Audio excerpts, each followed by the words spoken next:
What's up, everybody? Welcome to Move the Sticks. DJ Buck back with you, and we have our good friend from Fox, Bruce Feldman, is joining the show here. Bruce, how are you doing, my buddy? I'm doing great. Good to see you guys. It's great to have you on, Bruce, man. We love. Go ahead, Buck. Jump in there. Look, before we jump into the college thing, I got to know how are we doing with the flag football thing. How are we We're doing? doing okay. We had he had his first game on Sunday, so unfortunately he's playing out of position at quarterback because we need him there or whatever. And so it was funny. He had a pick six to kind of win the game for us. And Justin Hoover, who I know you know from the Elite 11, he's a quarterback coach from Kansas City. He sent me a note. He was like, "It's players, not plays." And I'm sitting there going, "I think my plays are pretty good. They're just not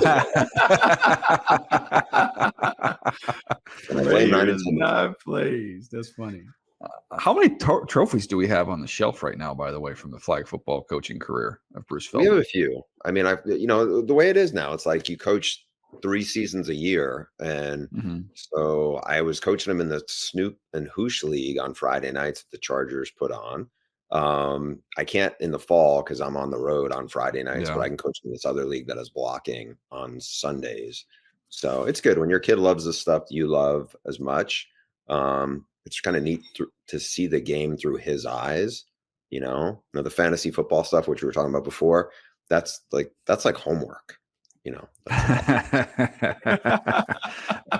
What's the biggest takeaway so far? We're just a couple weeks. The season's very young on the college football side, Bruce. But what's maybe surprised you with what you've seen thus far? Let me start with a couple of weeks ago. We were in Ann Arbor for Texas, whipping the defending national champs. I wasn't surprised Texas won going away.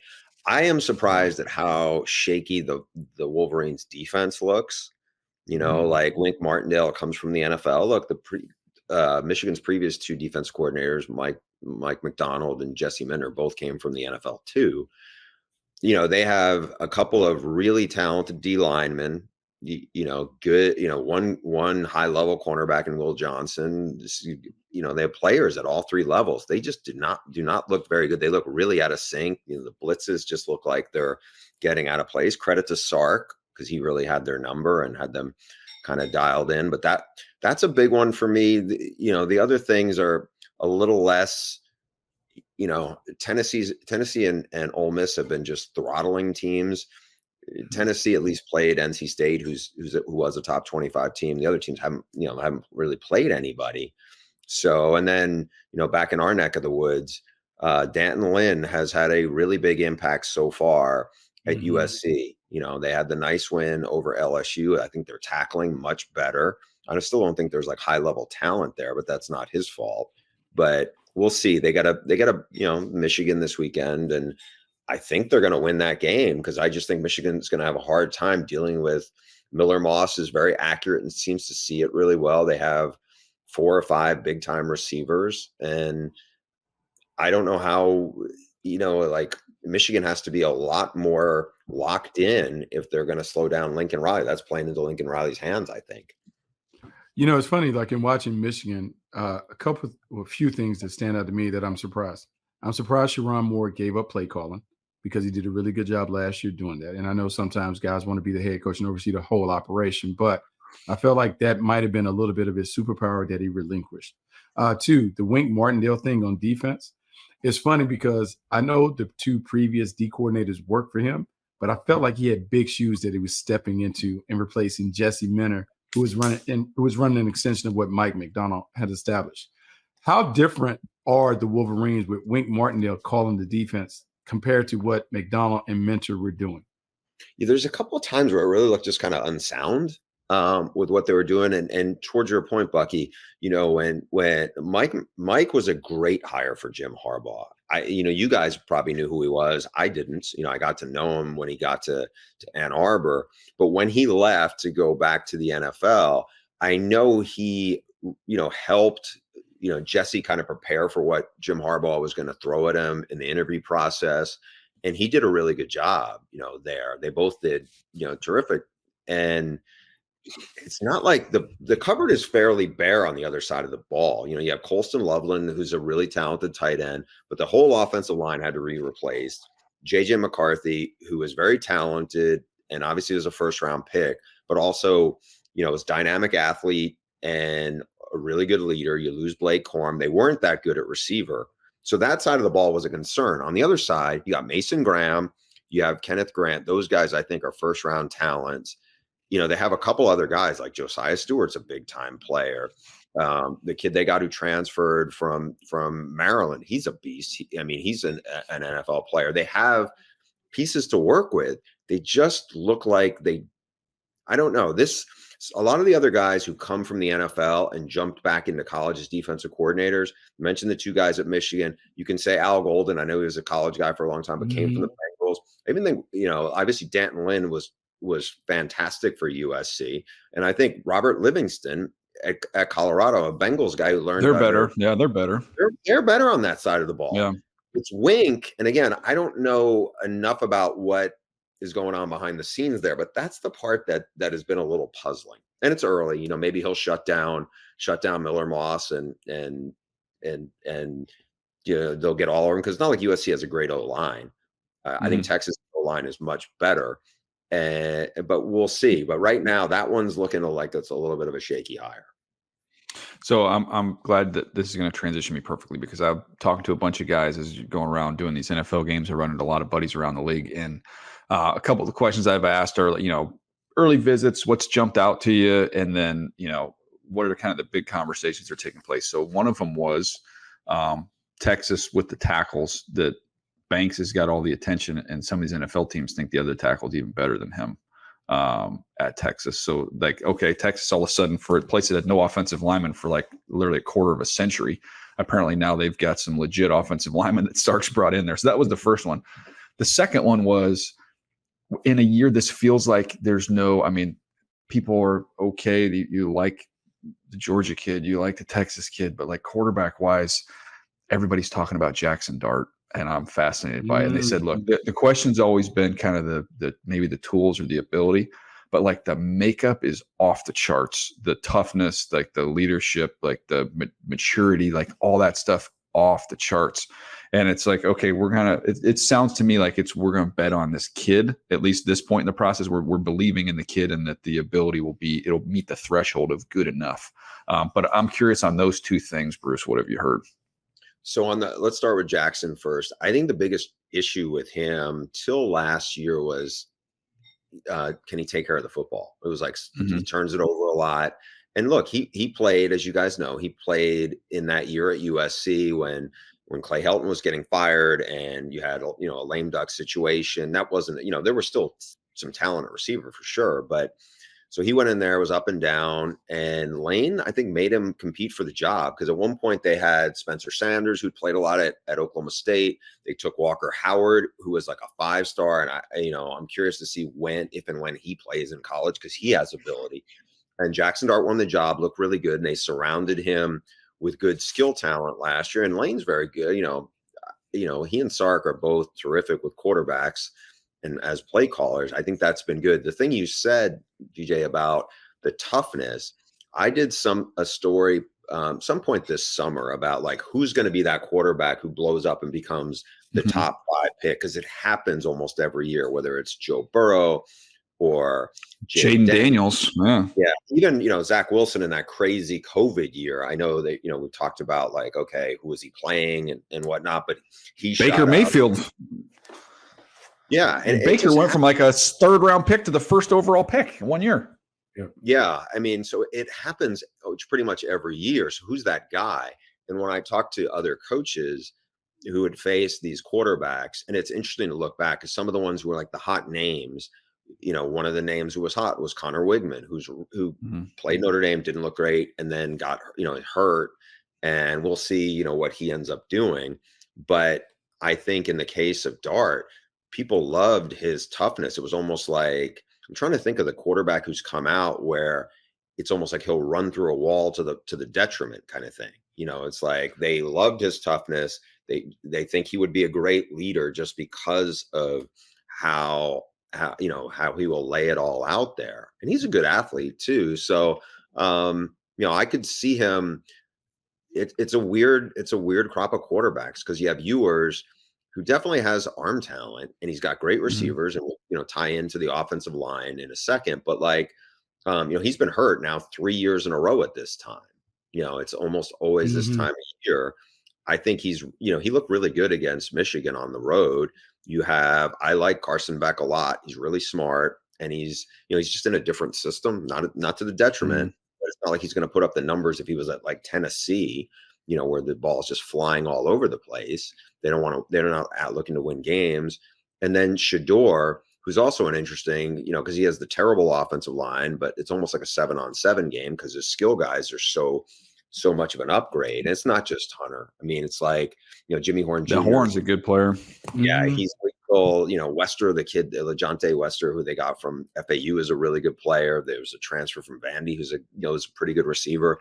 And there's a lot I like about Shador, but I could see people falling in love with Jackson Dart. Now the question is, they haven't really played anybody yet. They're about to soon, and let's see how he does in those games. Well, Quick on real quick before you get to Texas, I want on Dart. I want to wrap this that part of it up. The way you just described that, if you went back, Bruce, and I know you were tied in with the team, if you went back and looked at the Joe Burrow notes before his last year at LSU, the stuff that you were just saying, oh, he's nobody questions his toughness. He won over his teammates. He just continued the progression, keeps getting better and better. Like it sounds a lot like Joe, just in terms of that stuff that you were mentioning. Yeah, the only part I don't know, and because I was way closer to it at LSU, and because I spent all the time working on the book, like Joe Mhm. Burrow is as close to a coach on the field you get in college football in terms of Mhm. the freedom they gave him and the freedom he took and how he was. Like, he's a coach's kid. Jimmy Burrow was a college defensive coordinator in the MAC, and I think he was, again, not to say Jackson Dart isn't that. I just haven't seen anybody Mhm. in the years covering college football who had the leadership and the smarts and the wherewithal of like they fed off him in a way that was so unique. Maybe Jackson is that way. I don't know. That's a big Mhm. ask. Getting back to the Texas O-line part, I think one of the things that a big credit for Sark, he really evolved from the guy who was the head coach here at USC when it imploded. And even at Washington, he did some good things. Remember, he took over a winless team and they got them more than respectable, and then he left for SC.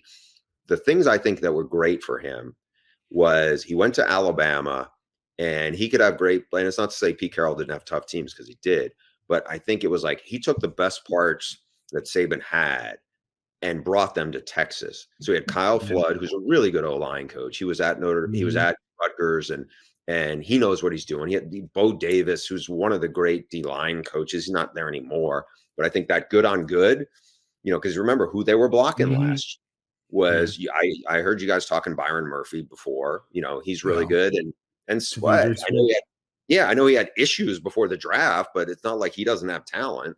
And there were two other big guys who are still in the program that they're going up against. So I think that was a big part of, some of the players were there, some of them were not. And I just think they've recruited really well, and I think they've developed really well. And I think those guys know what they're doing. They had a bunch of guys who worked in the NFL.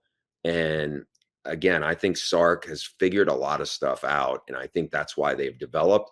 And they looked awesome against Michigan. They really did. I mean, I'm not surprised, real scouts, are looking at it and seeing what like some of us are like think we're seeing. Like I could Mhm. totally get it now.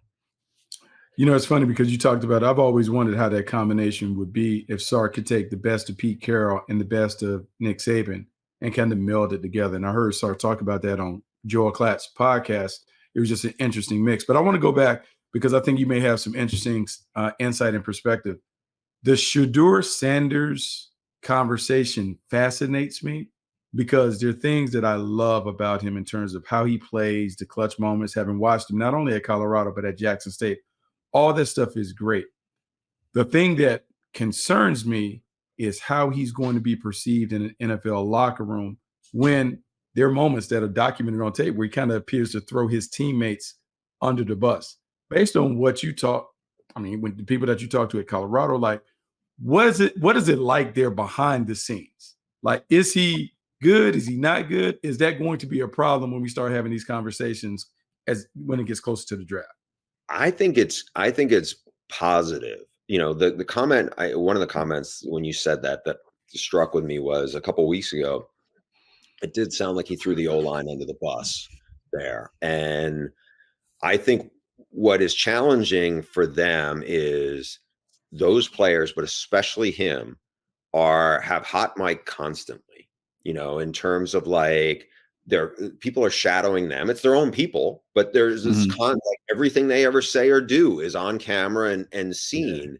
And so my gut, and I don't know this for sure, but my gut is NFL people will do their due diligence and be like, okay, this kid's really tough. I mean, Dion didn't do him any favors, with the O-line situation. Now they've tried to upgrade, but like on one side of the ball, we mentioned Livingston, the DC, but you add not just Sapp, but then you add Damian Lewis was an NFL D-line coach. He not only played in the NFL like Sapp for a long time, but in this case, on the O-line, you didn't have, they took a GA who had, been at OU under a great O-line coach. Phil Lodeholt, he was a player. I remember scouting him. And I was like, he's an offensive line. I didn't remember him following his journey. How is he? Yeah. Anyways.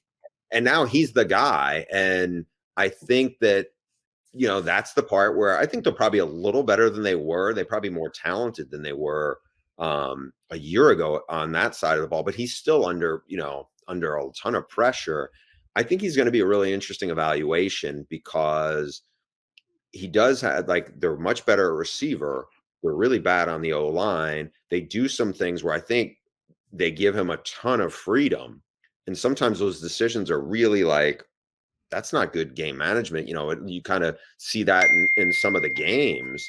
And so I'm interested to see how it goes, but like, it's Deion Sanders. Like, he knows way more about the world of the NFL than most people who are coaching college football. Having said that, he also, I think, has the challenge of seeing everything through Deion Sanders' eyes, which is way different than almost anybody else. Like, I'll sometimes hear him talk about things, and he clearly was wired differently. People can have similar backgrounds of what they grew out of, but they're probably not, wired the way he was. I mean, the guy is arguably the greatest defensive back in the history of the sport, and it's not just because he was like a phenomenal athlete. There was so many other things that go to that. And I think because of that, it's just like, it's a different canvas, right? I think he's got first round ability because he's accurate and he's tough and he's clearly smart. It's just, quarterbacks miss a lot of times, and when they get drafted, they just do. And that situation is an unusual one because, like I said, he's playing without an offensive line. He's the guy who is under the microscope more than any other, because let's be honest, like, I work at Fox. We love putting those guys on TV because their ratings gold, and they're putting him out there all the time. He's putting himself out there. I think by and large, I've heard really good things about him. Like there was certainly an odd dynamic last year when Sean Lewis was the OC and then he gets demoted, and that's a little strange, but I wouldn't put that on the quarterback. That's just kind of what he was operating around. On the Deion side of it, by the way, not only the greatest defensive back, I was thinking about it, just running through my head with what he did, football, baseball, and how could you refute if I were to say to you that Deion Sanders is one of the 10 greatest athletes that's ever walked the face of the earth? I don't think you can even refute that. You guys would put Bo Jackson in there too. Yeah, but the list gets very short when you start talking about that. Yeah, it's funny. So we get jaded because we work around, Buck, you obviously played in the NFL, so I want to sort of take you out of this, but like, you sometimes like, oh yeah, that guy's this, or, when you work with them, and there's definitely times I work with Charles Woodson. I'm like, yeah, Charles might be, you could make a case. Yeah, he's in that conversation. Yeah. So, and it's like, they're different, they're just, I think their athleticism is different. They're just, the way they're wired is probably different. They can impart and say all the things they want to somebody else who's probably really good. It just won't land the same way, or they're just, it's hard for some of us to like kind of put that into context. I think like I said, I think we get jaded by greatness a lot of times. What about Bruce? I want to go to Alabama. Kalen DeBoer, when you do what he did at Fresno before he even got to Washington, it's like I'm in on him. Like the guy can coach, and I'm always fascinated when you get guys who are kind of like just the pure coach. There was no ladder. He didn't attach himself to the hot coach and then try and follow that and coattail his way to success. Like the guy's kind of grinded and earned his way to get to that pinnacle job there at Alabama. But am I crazy? Like, I don't see drop off here. And I know people say, okay, well, there's the remnants of Nick are going to be around for, multiple years here. But I look at them, I'm like, okay, I thought maybe we'll see, the offense. It'll be his new little wrinkle and his new little flavor to it. But we'll see drop off on the defensive side of the ball, maybe some of the physicality. When I watch their games, they look as physical and as fast and explosive on defense as they have over the last decade. Yeah, I think the culture is obviously really good, and he knew that. And I think you have a lot of guys in there. Here's what I don't think they have, and who does, but like they don't have the Quinnen Williams guy. Like Alabama, like last year they obviously had Dallas Turner, and then before that was Will Anderson. But for a long time there was always that guy, Deron Payne, or it was like the 6'3", 315 Jonathan Allen. Yeah, who were just incredibly disruptive. I think LT Overton, who was a 5-star guy, started out at A&M. A&M wanted him to lose like 35 pounds and asked him to do stuff that he really wasn't comfortable doing. I know from talking to the coaches in Alabama in camp, they loved what they saw from him. I mean, he's 280 again, and he's very good. The secondary had to be rebuilt, right? Because you lost two, high-level NFL corners, and you lost the safety in Caleb Downs, who's now in Columbus. Yeah. He's the most talented of all of them. Like, he's super special. I think the first true freshman ever to lead them in tackles at a defensive back, was just, incredibly talented. What Kalen's like superpowers, he's really good with offense. I mean, you saw that last year. Him and Ryan Grubb had this high-level passing game. They had 3 elite receivers and a good O-line. And obviously Penix was, has a lot of talent. And I think we saw it, and they were dangerous, but the thing that is like kind of wows me about Kalen, and it's like, I don't know how it actually manifests itself in a team, in terms of leadership, but so I work with Chris Peterson, great former Boise State, Washington coach. And he's an awesome guy to watch football with because he's super smart, and he can reverse engineer a play that worked and kind of tell you what he thinks they were doing and everything else. But and I don't think he'd have a problem with me saying this, but like when he was about to have games, he was wound tight and like just, it couldn't be, outside of this space. So we had Wisconsin at Alabama last week in Madison. And I just went to go pop my head over just to say hi to Kalen. It was not long before kickoff. And I walked over, and I've known him for a little while, and we've had some good conversations over the years. And we just ended up chatting for 5-10 minutes. And so I didn't really think too much of it. It was very relaxed. And so on the flight home, I was with some of our, like the Klatt crew, Joel Klatt's crew, and the producer, Chuck McDonald. He goes, "What were you saying to Kalen?" He was laughing. I said, because it was on, I didn't realize it was like they had it on their truck. And I said, what's funny is, I said, how's everything going, whatever. And he goes, "How's Ben doing? This is my son who's 10. And he's asking what's going on." And it was like, I can't imagine many coaches bringing up some random dude's like 10-year-old about a half hour, 20 minutes before they're about to play a big game on the road. And we talked about some stuff, that was unrelated. He's just he seems to be super relaxed and grounded. And I hate to use this term because it's just not to mean it, but he's like very normal, and like sometimes head football coaches, they're just not wired that way. And he is. And I know Coach Pete and I talked about this, is like, can he really be this way as he gets older, when the pressure gets bigger and the spotlight gets bigger? Because when he came from, as you said, he was at Fresno. And before that, he was a really good offensive coordinator at Indiana when nobody knew who he was, but they just knew he was really good and they were a problem.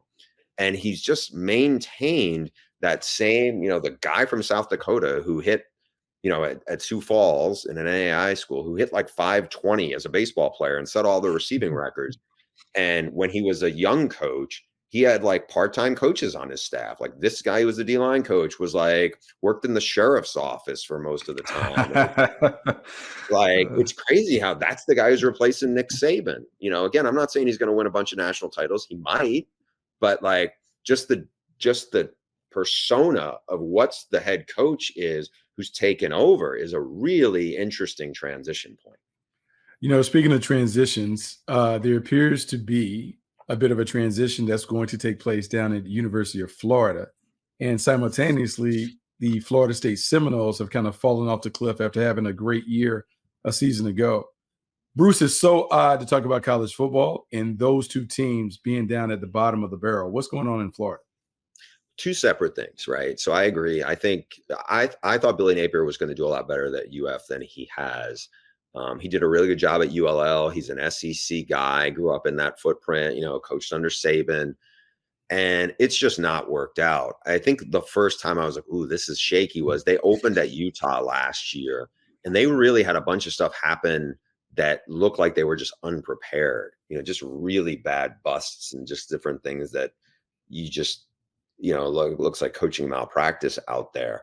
And then they, made some moves in the portal like everybody tried to do. And I think they have some good players like DJ Lagway. I know you, Buck, you saw him last year. He's 6'3", 240 and can throw it. And intangible wise, I talked to Billy Napier like a week ago. He really thinks the kid has a lot of great traits.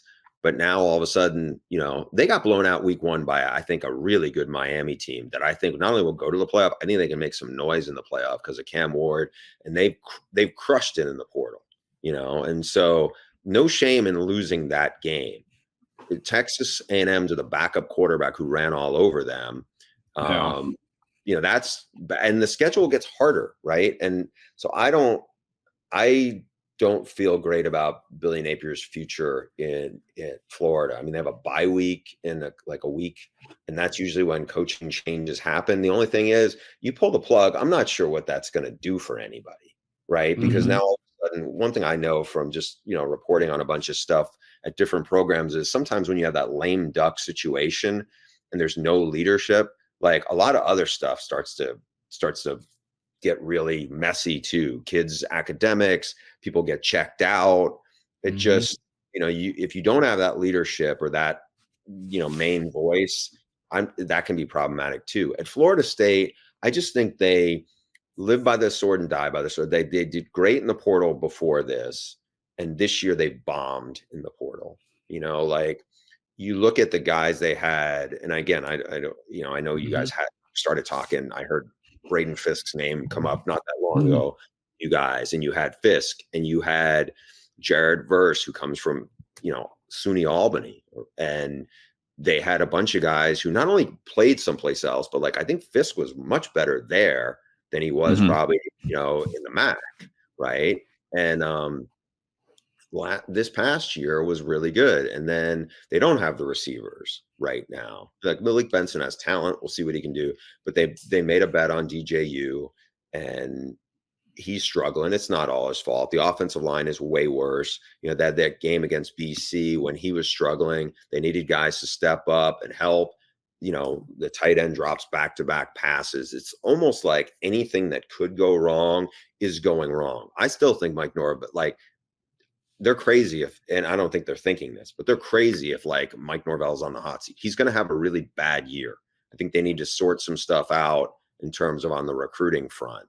They may be a 4-8 team this year. They're already 0-3, and like BC whooped them. So I don't know what it's going to look like the rest of the year.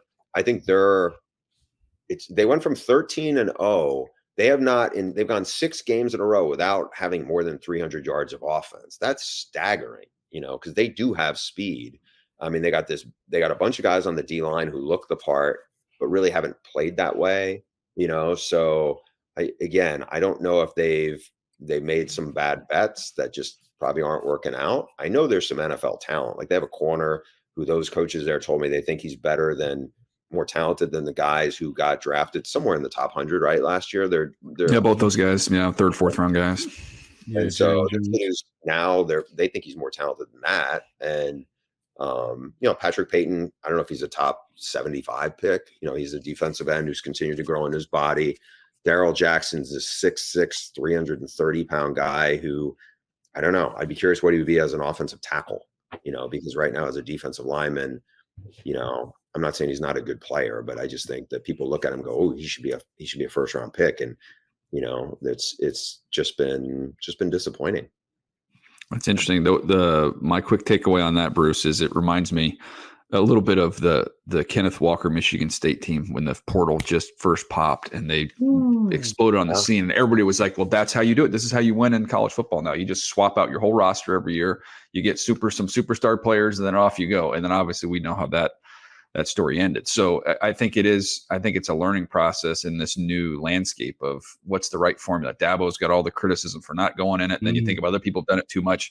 I think there is a sweet spot in there that I find fascinating. One thing I wanted to ask you, Bruce, before we get out of here, you're going to get a chance to go to Columbus. You're going to get a chance to see an elite freshman wide receiver. You just saw Alabama, who has an elite freshman wide receiver.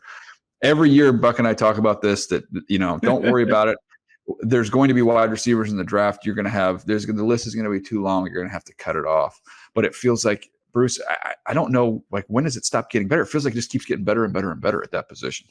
It does, because you got this 7-on-7 wave of guys like Bucky. I know you're swimming in that space, right? And it's like they just it's like a hornet's nest keeps just swarming of talent, right? So the kid at Alabama, I was trying to think he's 17 and a half. He reclassified early. I mean, he can run like the wind. He's a really good route runner. He's stronger than he looks, and he's wiry. Now, Jeremiah Smith, the buzz on him has been so big. Like there's an old scout in South Florida named Larry Bluestein. He's the godfather of South Florida scouting. And he said he's like the best receiver he's ever seen. And you guys know some of the receivers who come from that state. Yeah. I mean, this guy might also go back to like Anthony Carter days, if you remember DJ. The Vikings. Oh, yeah. Oh, I remember Anthony Carter. Number one. Yeah. He was a Florida guy.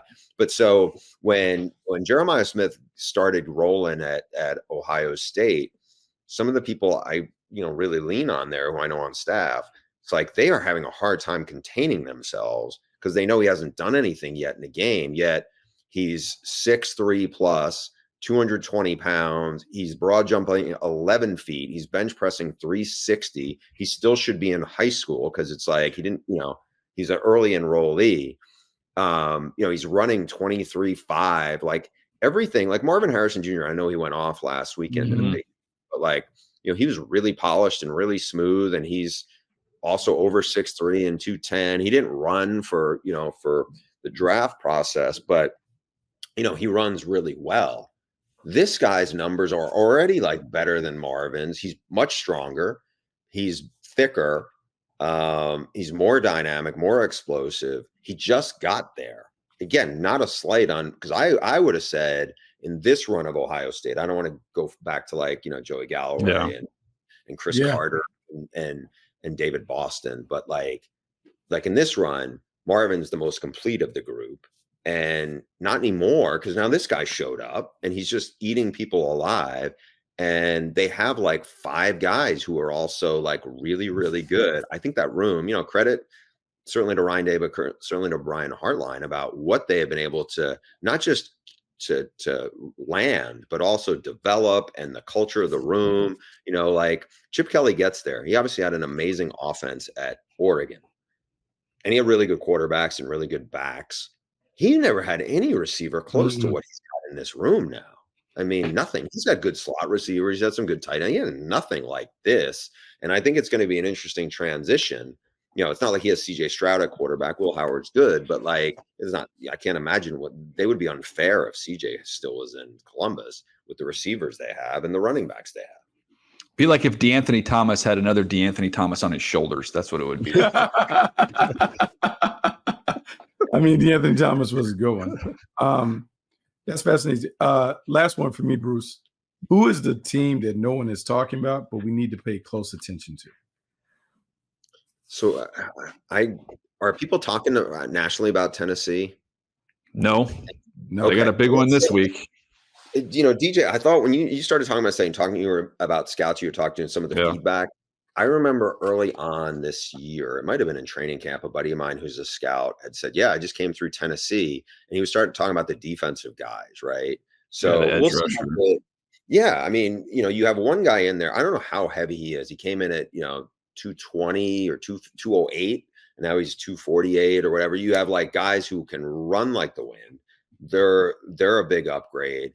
I'm curious to see what Nico Imaleava, I think that's close nice. Enough, right? Nice. He's from, like Bucky, I imagine you saw a bunch of him in high school, right? He's from Downey and yeah, he didn't even play his last year, but he was so good, like so good. And when you watch him at Tennessee, he's exactly how they used to talk about him because he's kind of a legend in these parts in terms of what he was able to do. He's terrific, man. He's even better than I ever imagined watching him at Tennessee. Paid $8 million, made a big bet. This being the collective, remember when they did this, like Josh Heupel had his first year, they were 7-6. So it wasn't like they were rolling. That kind of kid you're probably not getting out of Southern California. He's 6'6", now he's 215, was a great volleyball player. I don't know where he would have gone, but I doubt it would have been to Knoxville. And then the next year, he had Hendon Hooker, what's his name from the Giants who can run like the wind? Jeremiah. Milton was there. So, you're talking about players. Right, wide receiver. Yeah, super fast receiver. Like they had weapons, and then they won 11 games and finished number 6, and now all of a sudden they're rolling. But I think that was a big bet for them to go all in. Spend pay $8 million for a 5-star quarterback, because more times than not, those kids do not live up to it. Now he's only had 4 starts, so who knows? But like it's looking really good. I think they're dangerous. Our defense is really good. The running back is good. I'm interested. Them and Ole Miss. Like I wouldn't want to play them in the playoff. I mean, I think that's going to be fun in the SEC. I don't know who is. My gut is probably Lane's team is a little more mature. They added a bunch of guys on both sides of the ball in the trenches. I think, as we said before, Jackson Dart is way further along than Nico is, so I don't know. Those are the 2 wild card teams, but I feel like more people, because it's Lane, more people have been talking about Ole Miss as opposed to here's Tennessee kind of sort of laying in the weeds. I mean, they've blown out opponents. It's like 191-13 this year. It's crazy. That's pretty impressive.